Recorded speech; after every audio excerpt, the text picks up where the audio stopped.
नमो बुद्धाय, जय भीम। आप देख रहे हैं लॉर्ड बुद्ध विहार टीवी। हमारे इस कार्यक्रम का नाम है बुद्ध की धरती और आज हमारे एक कार्यक्रम का पहला एपिसोड टेलीकास्ट हो रहा है और हमारे कार्यक्रम के मेहमान हैं माननीय गणेश तायडे सर, जो कि प्रोफेसर है और इनका इंग्लिश स्पीकिंग का क्लासेस है, जो कि आज हम इस शो के माध्यम से इनसे एक सवाल पूछेंगे। बुद्ध की धरती शो का पहला सवाल है कि भगवान बुद्ध का इस दुनिया में क्या योगदान है। तो सर, हम आपसे जानना चाहेंगे कि भगवान बुद्ध का इस धरती पर क्या योगदान है। मैं सभी वाचकों को और सभी टीवी दर्शकों को जय भीम कहना चाहता हूँ। और आज का जो हमारा ये टॉपिक है तो बहुत बढ़िया ये टॉपिक है और इसका नाम है कि भगवान गौतम बुद्ध का ये धरती पर, ये पृथ्वी पर, ये दुनिया में क्या उनका योगदान है। तो अगर हम देखें तो हिस्ट्री में अगर हम देखेंगे तो हम देखेंगे कि दुनिया वैसी नहीं थी जैसी आज है, या हम ऐसा भी कह सकते हैं कि अगर बुद्ध को हम इस हिस्ट्री से हटा देते हैं तो हम जैसे आज लोग हैं वैसे हम अपने आप को नहीं देख पाते थे। आज जो हमारे अंदर, हमारे दिल में जो करुणा भाव है, जो हमारे भाव में जो हमारे मन में दया है, ये दया का जो उगम स्थान है ये गौतम बुद्ध के दिल में पहले हुआ था, ये अर्थ पे। इसलिए उनको विश्व गुरु भी हम कह सकते हैं। हम उनको पहले साइकोलॉजिस्ट और पहले साइकेट्रिक्स बोल सकते हैं इस दुनिया के, जिन्होंने अपने हृदय में सबसे पहले करुणा का भाव जन्माया और फिर वही भाव जो हम सब लोगों में आज है, भले ही वो भाव थोड़ा कम है, जैसे कि हर आदमी अपने परिवार को चाहता है, हर आदमी अपने परिवार की सेवा करता है, अपने बच्चों को पालता है, अपने बीवी को पालता है, उनकी खुशियाँ वो पूरी करता है।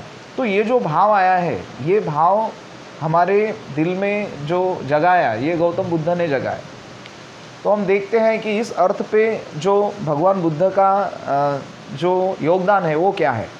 तो हम देख पाएंगे कि जैसे कि हम बुद्ध के बारे में बहुत बार बोलते हैं कि बुद्ध का जो लाइफ है वो हमारे लिए पूरी लाइफ जो है वो एक आइडियल हो सकती है, या हम ऐसा कह सकते हैं कि उनकी पूरी ज़िंदगी, उनके ज़िंदगी में जो जो इवेंट्स हुए हैं वो हमारे लिए एक मैसेज है उनके ज़िंदगी से। जैसे कि हम देखते हैं बुद्ध का जो जन्म हुआ वो एक पेड़ के नीचे हुआ, तो उससे हमें मैसेज मिलता है, उससे हमें सीख मिलती है कि कुदरत जो है वो हमारे लिए कितनी इम्पोर्टेंट है। और हम देखते हैं कि बुद्ध के जीवन में बहुत सारी ऐसी घटनाएं हुई हैं जो जंगल में हुई है, फॉरेस्ट में हुई है। उनको ज्ञान की प्राप्ति हुई है पेड़ के नीचे बैठ के। जब उनका महापरिनिर्वाण हुआ वो भी पेड़ के नीचे ही हुआ। तो हम देख पाते हैं उनकी ज़िंदगी से हम सीख सकते हैं कि हमारे ज़िंदगी में कुदरत का, ये नेचर का क्या रोल है। दूसरी चीज़ कि हम देखते हैं बुद्ध के जीवन में जो टर्न आया, जो बुद्ध के जीवन ने अपने राजा के अलावा जो टर्न लिया, वो टर्न हुआ एक चीज़ की वजह से, जिसे हम कहते हैं कि उन्होंने युद्ध छोड़ के संन्यास को एक्सेप्ट किया। जब एक ऐसी सिचुएशन थी उनके लाइफ में कि उनको चुनना था, एक तो उनको युद्ध में पार्टिसिपेट होना था या फिर उनको वहाँ से छूट जाना था, उनको वो राज्य छोड़ देना था। तो ऐसी एक कंडीशन थी जहाँ से बुद्ध के जीवन में परिवर्तन आया। तो बुद्ध ने जो रास्ता चुना वो युद्ध का नहीं था, वो शांति का था। तो वो हम उनके जीवन से सीख सकते हैं कि लाइफ में अगर हमें कोई रास्ता ही अगर चुनना है तो वो शांति का रास्ता होना चाहिए। तो वो उनके लाइफ से हमें सीखने को मिलता है। तीसरी चीज़ मैं कहना चाहूँगा बुद्ध का जो योगदान है इस पूरे दुनिया में, वो ये है कि उन्होंने मन के बारे में बहुत ज़्यादा बात की है। उन्होंने कहा कि इंसान के पास सिर्फ शरीर ही नहीं है, लेकिन उनके पास मन है, उनके पास एक भावनाएं हैं। तो ये बात उन्होंने की सबसे पहले ये अर्थ पे। और उन्होंने समझाया कि ये जो हमारा माइंड है ये कैसे काम करता है, ये हमें कैसे बेवकूफ़ बनाता है, ये हमें कैसे चलाता है और ये हमें किस जंजाल में फंसा के रखता है। और यही बात को लेकर उन्होंने दुनिया को ये मैसेज दिया है कि हम मन पे कैसे काबू पा सकते हैं, हम मन को कैसे नियंत्रित कर सकते हैं, हम मन को कैसे एक डायरेक्शन दे सकते हैं और मन के द्वारा हम अपनी ज़िंदगी में जो चाहे वो कैसे पा सकते हैं। तो बुद्ध ने सबसे पहले इसकी बात की कि आप जो चाहे वो पा सकते हैं और वो पा सकते हैं आप अपने मन को कंट्रोल करने से। तो सबसे दुनिया में जो सबसे बड़ा योगदान बुद्ध ने किया वो विपस्सना मेडिटेशन का है। तो विपस्सना मेडिटेशन आज पूरे दुनिया में फॉलो किया जाता है और विपस्सना मेडिटेशन से करोड़ों हज़ारों लोग बुद्धत्व को भी उपलब्ध हुए हैं और वो बुद्ध के मार्ग पे चल रहे हैं। आज हम सभी लोग देखते हैं कि जितने भी साइंटिस्ट हैं, नासा के साइंटिस्ट हैं, चाइना के जितने भी लोग हैं, ये सब विपस्सना को फॉलो करते हैं अपनी ज़िंदगी में। जापान एक धरती पे ऐसा देश है कि जो सबसे आगे है, डेवलप कंट्री हम जापान को कहते हैं, और वहाँ पे कल्चर सिर्फ और सिर्फ बुद्ध का है। उन्होंने बुद्ध की फ़िलोसॉफ़ी अपनी ज़िंदगी में इम्प्लीमेंट की, अपनी ज़िंदगी में उन्होंने लाई और उनकी ज़िंदगी में क्रांति हो गई। सिर्फ हम ही ऐसे लोग हैं इंडिया में कि हम बुद्ध के तत्व को या बुद्ध का जो मैसेज है वो भूल चुके हैं इस दुनिया से। मतलब ये इंडिया से, सिर्फ इंडिया के बाहर सभी जो देश है वो बुद्ध को जानते हैं, मानते हैं, उनको फॉलो भी करते हैं, एक्सेप्ट सिर्फ हमारा देश इंडिया।